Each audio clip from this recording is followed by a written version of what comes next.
Sorry, my wife can't believe we're chatting to you. She's got to say hi. What's happening? How are you? This is my. Go and say hi to him. Come on, you never get a chance again to say hi. Hi. Talking about say hi. How are you? Hi, good and you. So cool.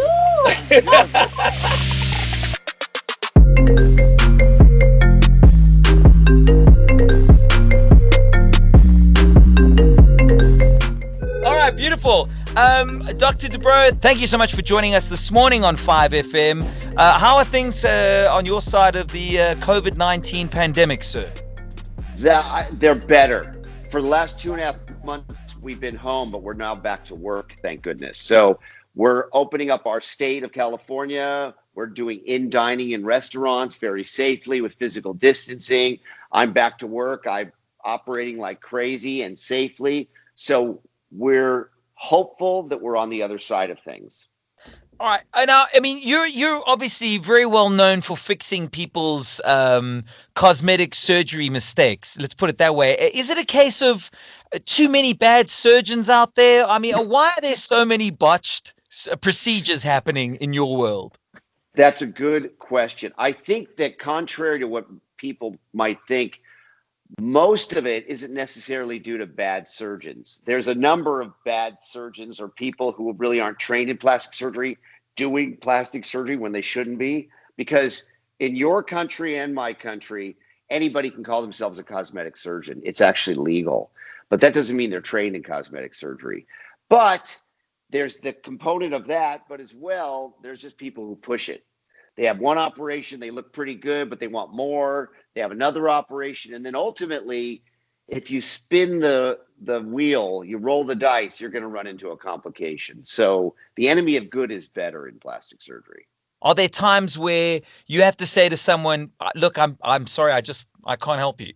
You know what I mean? Yes. If a patient is really asking for something that's unrealistic, or they just want more. So as you've seen on Botched before, we get patients who, for example, want to go bigger and bigger and bigger and bigger with their breasts or their buttock, or they want to go smaller and smaller and smaller with their nose. That's when you're going to run into a complication. That's when we tell you, put a fork in it. It's well done already. Leave it alone. That's great. One from my wife. I can't resist. She won't let me back in the bedroom tonight if I don't ask this. From what we understand, are there, in the bigger picture, you get people coming to you saying, I want to look like this, I want to look like that. My wife wants to know, has that ever perhaps been your missus or perhaps even you?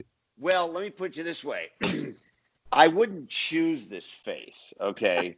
So that isn't the case where I would choose to look like this, all right? In my wife's case, let's be honest, she's so beautiful. What can you do to that? If you look at pictures of my wife when she was 17 or when she was Miss Syracuse, New York, when she was 20, she looks the same. My wife is ageless. And I would love to take credit for it. I would love to say it's because of these 10 digits, but no, she just looks that naturally. But by the way, if there was a procedure that I thought would help me with my self-esteem, like look at his nose. Like you pull up his nose a little bit. Oh my God, it looks so much better. Oh, but you know what? I just don't care.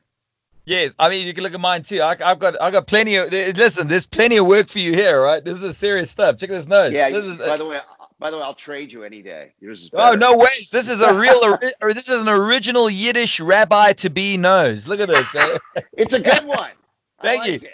No, I had to ask that question because my missus and I, we've had that debate for so many years. We always wonder if plastic surgeons themselves, I mean, you know what I mean? Your close best friends and obviously your missus or your wife would get VIP treatment was where that question came from.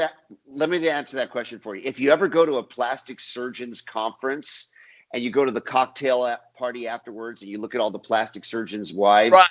Woo! Wow. It's like they've been sampling Sure. They've been eating the candy in the candy store. I'm telling you, you can really see it.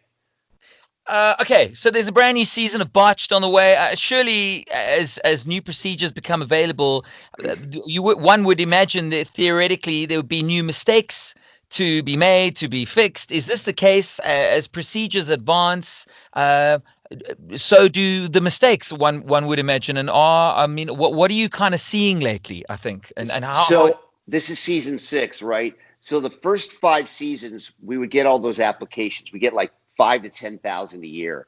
We would take some of them that were impossible to fix, but really bad, and we wanted to help them, and we put them in a file, and we called it the impossible file. This season, we opened up that file, and we did those patients because we now have 6 seasons of experience behind us. And plastic surgery, like any other thing, you get better the more you do. And so we're at a place now where we said, let's open up the impossible file and take those patients on, just as long as the patients understood that we're going to have complications. So this is the season of our own complications. We botched people in order to unbotch them. So some patients I did 5, 6 surgeries on to get them to a good place. That's amazing. It's amazing what people will spend as well on this kind of thing. Unbelievable. More recently, you've started sharing healthy eating advice, which we thought was really fascinating. I know my missus is always trying to she's trying to pressure me to try going vegan like she does. We wanted to know the advice on how to stay younger on this whole sort of angle that you're pushing with. Getting overweight or needing cosmetic surgery? Are you not shooting yourself in the foot here? Why extend your business into this field? You know what I mean? It's sort of like it's a double-edged sword. It's sort of, I would imagine it's bad for business, giving people great advice on not to need to come to you for surgery, is the question. Well, as the botched doctor, I'm into alternatives to plastic surgery. I'm not encouraging anyone to have plastic surgery. And if there's anything you can do to avoid plastic surgery, I would take that alternative first. My wife and I wrote a book called the Dubrow Keto Fusion Diet book, which is just out right now, and you can buy it wherever books are sold. And it's all about combining intermittent fasting with ketogenesis. So we have a way where you can have a sustainable diet and lifestyle, lose weight without having to have surgical procedures, without having to have an extreme keto diet or intermittent fasting. But at the end of the day, to answer your question, listen, you should, if you're going to consider plastic surgery, make sure you've idealized your body and whatever areas. So if you want liposuction, make sure you're pretty close to your ideal body weight. A lot of times a patient will come in who's overweight and they say, I want liposuction all over my body. When I say to them, I go, okay, let's assume that liposuction all over would cost you X amount of dollars. Take that X amount of dollars and take 1/10 of it and give it to a trainer, get into a gym for a few months, get in phenomenal shape, and then take the other 9/10 and go on a vacation and put on a bathing suit and enjoy yourself with it, rather than having cosmetic surgery. That is wonderful. All right, Doc, I know we don't have a lot of time, but just one quick last question. Seriously, we've got to rehash this. In the world, one of the best cosmetic surgeons on the planet. Seriously, though, I mean, how bad is this nose looking? I mean, seriously, just have at it. I'm going to be honest with you. I think you've got a really nice nose. I think you've got a really good balance between the projection and the. I like your nose. I mean, listen. I think you have one of those noses that if you changed it, you'd look like a completely different person. And you know what? You're a handsome dude. And whenever I see a face, to be honest with you, whenever I see a face like yours, I always wonder, if I had a face like yours, I'd shave that beard because I'd want to show more of it. You got a good face, man. You got a nice face. Get rid of that beard. You got it, Doc. No, seriously. You know what? We're all just chuckling here. My wife actually, she really didn't believe that I was going to be chatting to you on the show this morning. So I just wanted to convey my sincere thanks. We really appreciate it. You've made my evening. Thank you so much. I appreciate it. Have a great day. Have a great Wonderful. Night. All the best, and good, and the new season of Botched. We'll be watching. Thank you, sir. Okay. Bye.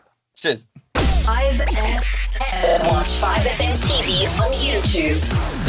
5FM.